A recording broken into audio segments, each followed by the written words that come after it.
Hello বন্ধুরা, এখন কথা বলবো কলকাতার ম্যাচ নিয়ে, যেখানে কেকেআর ভার্সেস পাঞ্জাব কিংসের ম্যাচ। দুর্বল ব্যাটিং নিয়ে ইডেনে কেকেআরের মুখোমুখি হতে চলেছে পাঞ্জাব। বীজ যারা দেখার আশায় সমর্থকেরা। মাঠে আন্দ্রে রাসেল ও সুনীল নারায়ণের সঙ্গে গ্যালারিতে দেখা যাবে বীরজারাকে, শাহরুখ খান এবং প্রীতি জিন্টা। দুই দলের দুই মালিক যদি গ্যালারিতে থাকেন, তাহলে ক্যামেরার মাঠের দিকে যেমন থাকবে, তেমনি মুখ ঘুরবে ইডেনের কর্পোরেট বক্সের দিকে। তো দেখা যাক আজকে শেষ পর্যন্ত জয়ের হাসিটা কে হাসতে পারে, কেকেআর নাকি পাঞ্জাব কিংস।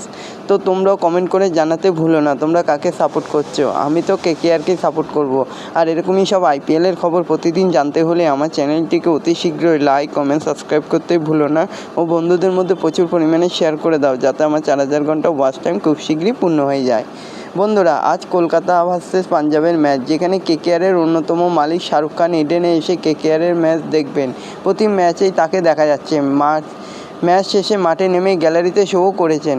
পাঞ্জাব কিংসের অন্যতম মালিক প্রীতি, তাকেও পাঞ্জাবের ম্যাচে দেখা যায় ইডেনে। তাই বলিউডের দুই তারকাকে দেখা যাবে। 2004 সালে মুক্তি পেয়েছিল বীর জারা ছবিটি।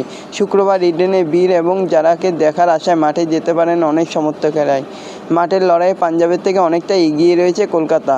ইডেনে এবারে আইপিএলে প্রচুর রান হচ্ছে, কিন্তু পাঞ্জাবের ব্যাটাররা বারবার ব্যর্থ হয়েছেন। শিখর ধাওয়ান না খেললে সেভাবে টপ অর্ডারে কেউ দাগ কাটতে পারছেন না।